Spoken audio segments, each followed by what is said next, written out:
Yes, it's worked. I'm the awkward guy with a Mac, and you just kind of stand here, fingers crossed, and it works almost every time. If I don't use the microphone, can people hear me?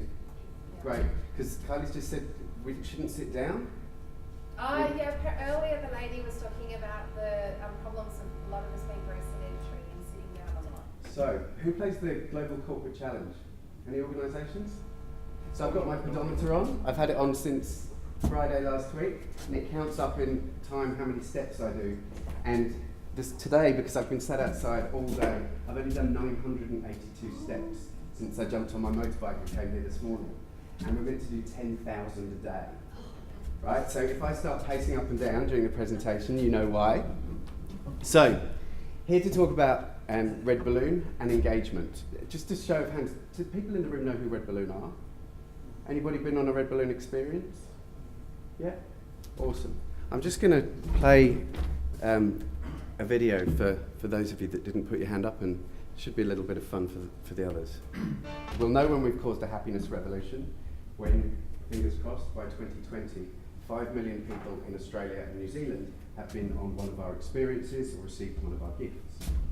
So my job is to work with corporates all over Australia and New Zealand to help them understand when it's appropriate to gift, reward, recognise or incentivise a conversation, a behaviour or an activity in the workplace. That's essentially what I do. And this morning I was reminded of my poster boy for recognition. This is Crusher. I met Crusher about 4 years ago, working with a client of mine, Newcrest. And I'd driven out to the gold mine near Orange with my colleague Ariel to support Newcrest's length of service program. So whether you'd clocked up 3, 5, 7 or 10 years at Newcrest Mining, you were recognised for your loyalty to the business with a RedBalloon voucher. And we were there, Ariel and I, at the end of shift. We were there for 36 hours, and at the end of every 4 hours, like 120 guys come up. You know this far better than I do, some people in the room. 120 guys come up out of the ground, and our job was to get them excited about choosing a RedBalloon experience. And you'd expect most of these guys, right? They'd go for the V8 race day, they'd get together some vouchers and book a deep sea fishing trip with the boys, something like that. And Crusher came up to Ariel at the end of our session, and we were just kind of having some fun and talking about the different experiences that you can do. Right? And Crusher came up and he said, yeah, to Ariel, would you help me use my voucher?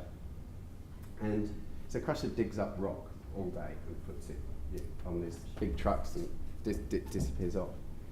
And any ideas what experience he chose? A spa day. Better than that. Crusher chose to go and do a silver jewellery making workshop. Quite extraordinary. For 10 years he had spent underground digging up this stuff that, as far as I understood the process, gets turned to sludge, sent to China, they turn it into gold and they send it back here and we buy its expensive jewellery. That's how the process was explained to a layperson. Crusher wanted to understand what happens to these precious metals, the other side of the production process. So he disappeared off on a silver jewellery making workshop, and he came back into the business, and Anne-Marie, who's the HR leader on this particular length of service program, and she said, you'll never guess, Crusher's come back and he's made a medallion in silver of the Newcrest logo that he now wears around his neck every day to work to celebrate his 10 years in the business. We could not have asked for a better example of a highly engaged employee really celebrating, for them, acknowledging the business in acknowledging them for celebrating their achievements. And I guess what I want to talk about today is the value of a highly engaged workforce, how we go about creating one, what skills we have as leaders and managers in an organisation to go about causing or maintaining high levels of engagement, and the bit of the jigsaw puzzle where I spend most of my time, how reward and recognition fits into all of that. And I know most of you are hanging around till 5 o'clock if there's a free drink. And you've also heard that the RedBalloon door prize is being given away. So for the last kind of 10 minutes of the session, I will explain what the RedBalloon door prize might look and feel like. We don't know exactly what it's going to be yet, because we don't know what profile the winning organisation has. But it's going to be worth up to $9,500 worth of consulting and technology and RedBalloon goodies to make a reward and recognition program happen in your organisation if it doesn't have one already, or to go about supporting you with making one deliver even more awesome results. But first I want to kind of give you the context of why we do what we do at RedBalloon. So we've got this awesome business that sells fun, and we go into corporates with that access to fun and figure out how we can work with an organisation to cause high levels of engagement. Where does engagement come from? How many people are HR practitioners in the room? So just 2. Everybody else familiar with the term employee engagement? Yeah? Yeah? This is the model I use, because I'm not an HR practitioner by trade. It's basically the head and the heart, the rational and emotional connection that we have to an organisation and our manager. It's our willingness to apply discretionary effort and our intent to stay with the organisation, how long we intend to be in the job that we're or with the business that we're currently with.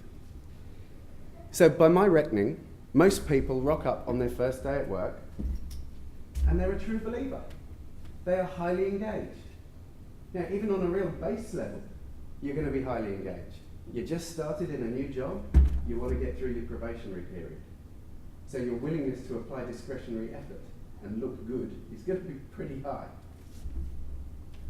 After moving house and getting married or getting divorced, changing jobs is the next stressful thing that we do as human beings. Your intent to stay with an organisation is pretty strong. You don't want to change jobs again in a hurry. Not even those awful Johnny Wires, if you really dig deep. They just want to be engaged in the role and the tasks and the business that they get the chance to play to work in. So what is it that we do or don't do as organisations that allows within week 1, week 2, year 1 for people to slip out of the true believer box and have no intention to stay with the organisation? They're just naturally high achievers, but they have no real intent to stay. They're being given no runway, no future with the organisation. Or they drop down into the stayer box. Yeah, life's pretty cruisy around here. I'll just tick shit off. Ooh, whoops. I'll tick stuff off on my to-do list, because that's how they think. They're just ticking stuff off on the to-do list.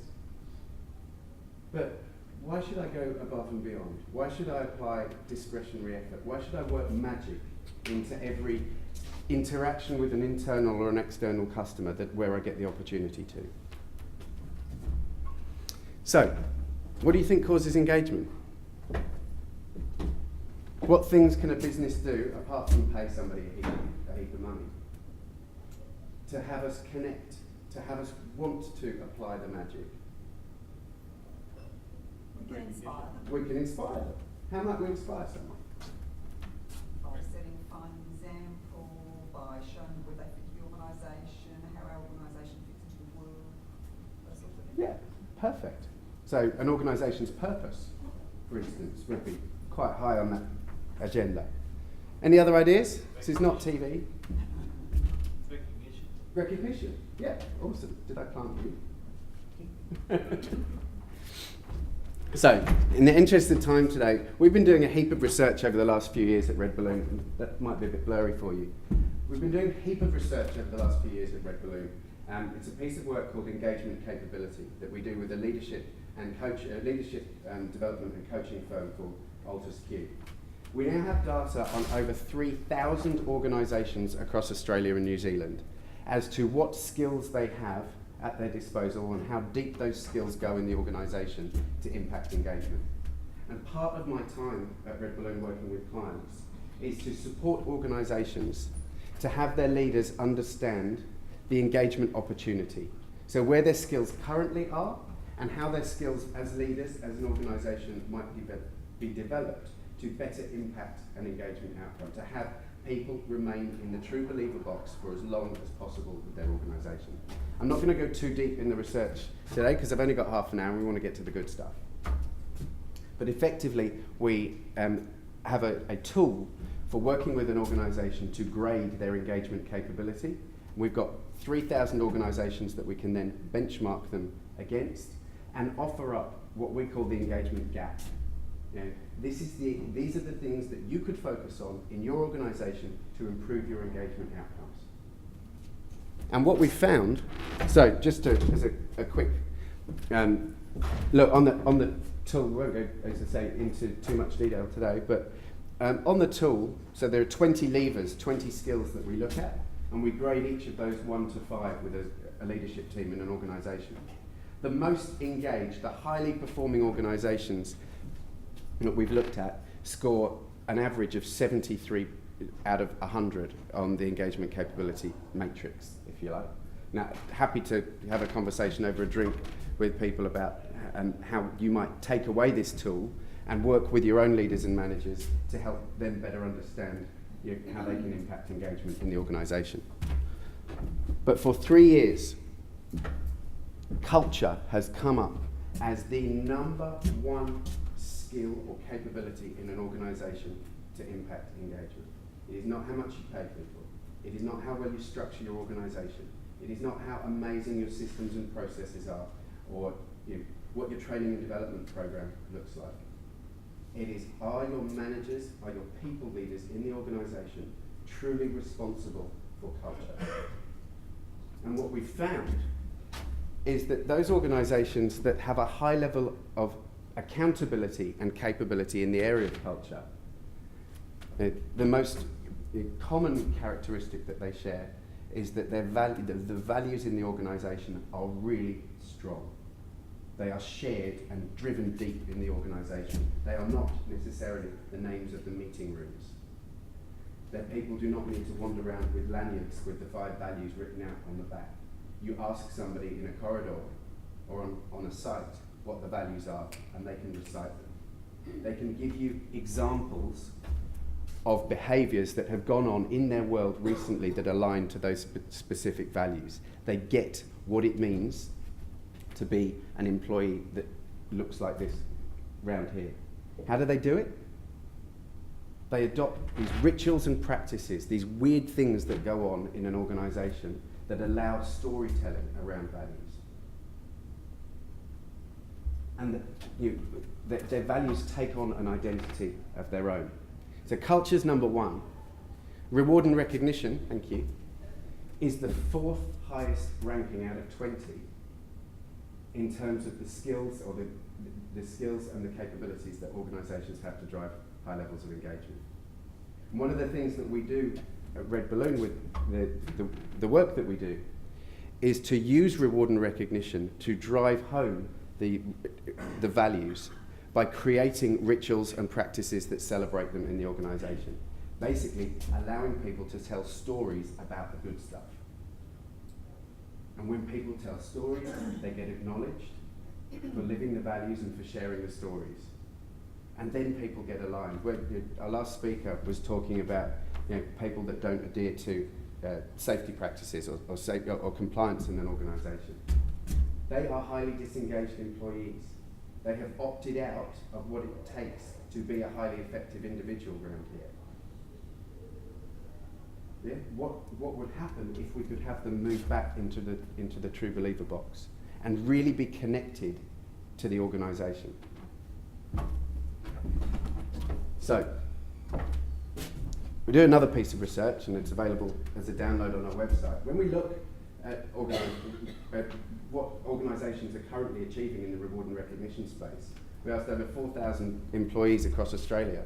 57% of them report that their organisation delivers a substandard recognition experience. What does that mean? Well, if the numbers are right, it means that 57% of Australians are working in an organisation where if they do something good, they don't feel as though they will be acknowledged for it. What do you think that does to their discretionary effort, or their willingness to apply discretionary effort? Anybody live with their partner? Yes? If you thought that you would never be acknowledged for doing something nice or good or that supported the development of a positive, loving relationship, Would you do stuff again? Same goes in the workplace. If 57% of working people in Australia don't think that by applying discretionary effort, by going above and beyond, is going to get recognised and they're going to receive some acknowledgement for it, they don't do it very often. And that's what is at the heart of an awesome recognition program. Shining the light on the stuff that we want to happen again and again and again. Making heroes of the people that live our values, that get it without being told it. Because what happens in the playground when people do stuff that other people think is cool? Copy it. They copy it. What do we want our high performers to achieve? We want everybody else to look at what the high performers are doing, the people that get what it takes to be an ABC company employee and do it really well, and copy it. So why don't we recognise them as often as possible in the workplace? And that's really where we step in.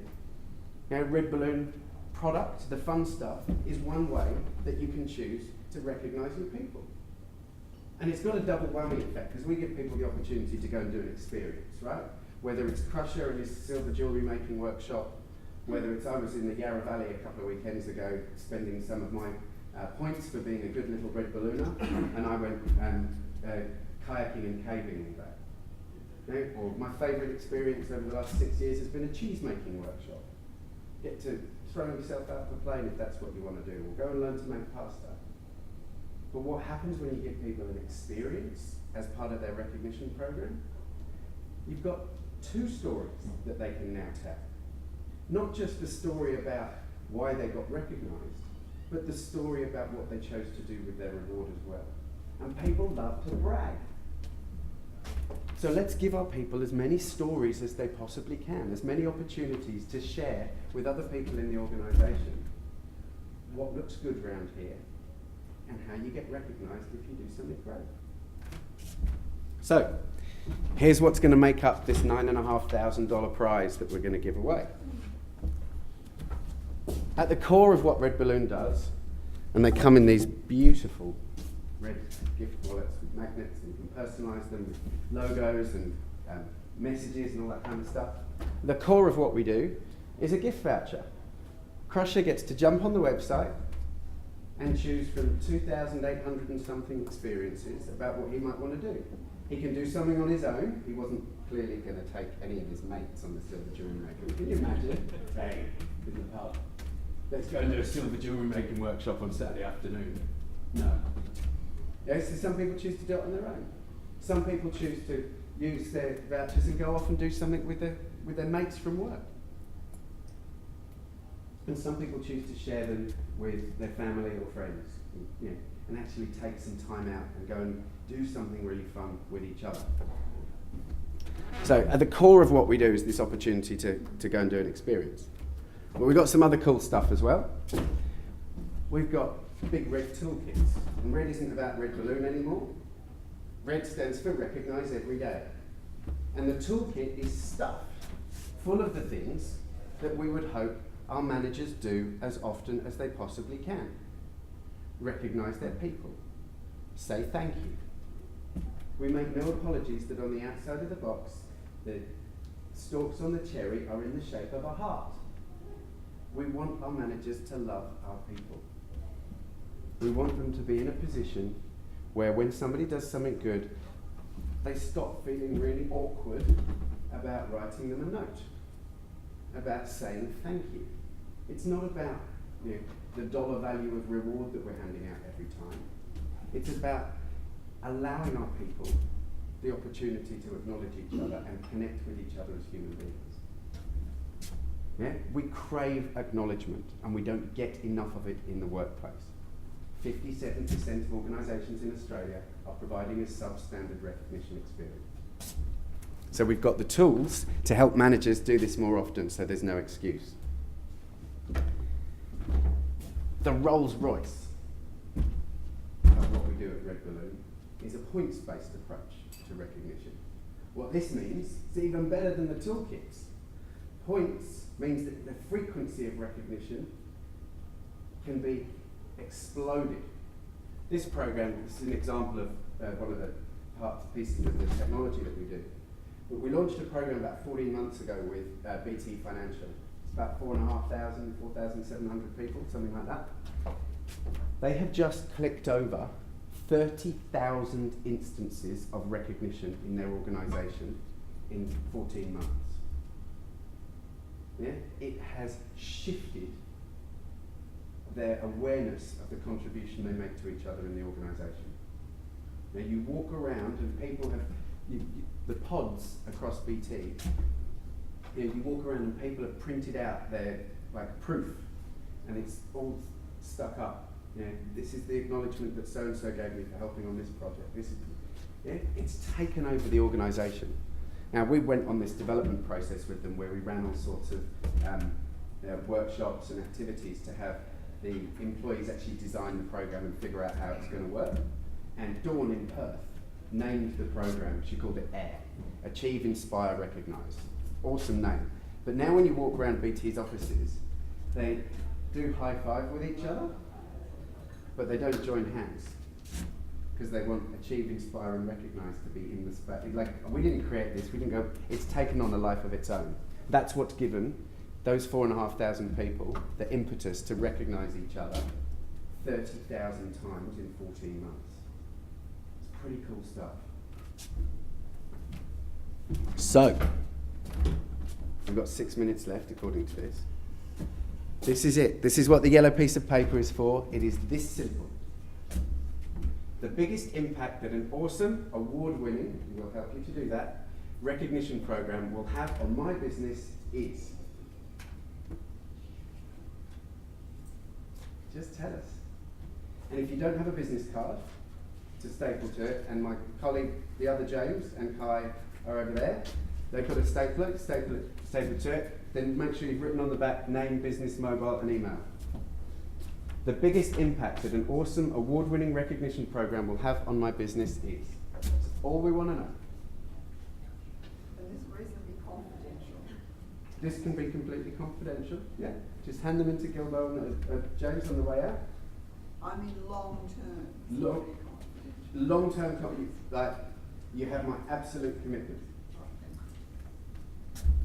But imagine what life would be like in your organisation if every single people manager had it as their number one priority to make sure that the 5, 10, 15, 25 people that they were responsible for felt like a hero every time they left work. Felt like that their contribution was acknowledged. Because the performance improvement that we see in organisations that are great at recognition, sick days come down. Because when you've got that little bit of the sniffles on a Monday morning and you had too many beers the night before, because you know you'll be missed, you find a way to get to work because you're connected to the organisation. Your performance goes up because you feel valued. You're less reliant on rules and regulations in an organisation because people understand values. So what impact would an awesome award-winning reward and recognition program have on your business? What one performance metric would you like to change? We'll pick a winner overnight, and tomorrow morning, I'm on leave tomorrow, so I apologise, but tomorrow morning, Kylie at the RedBalloon stand outside will have the winner announced, and we can get cracking on helping you with your reward and recognition experience whenever you're ready to start. Now there's some tools that you might want to take over the next couple of days. There is the little red book of answers, which is like all the things that you need to know about why engagement and recognition and incentives work and deliver great business outcomes in organisations. There is the one that you get really excited about, the nearest thing that we have to a catalogue.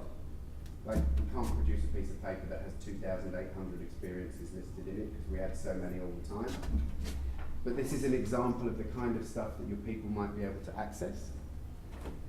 And here's a case study, and they're all outside. Here's a case study about what's going on at BT. And if you can't be bothered reading it, there's a video of somebody from BT talking about it on our website. That's it. I know you're all gasping for a drink, and there's 2 minutes to go. There you go. Well done.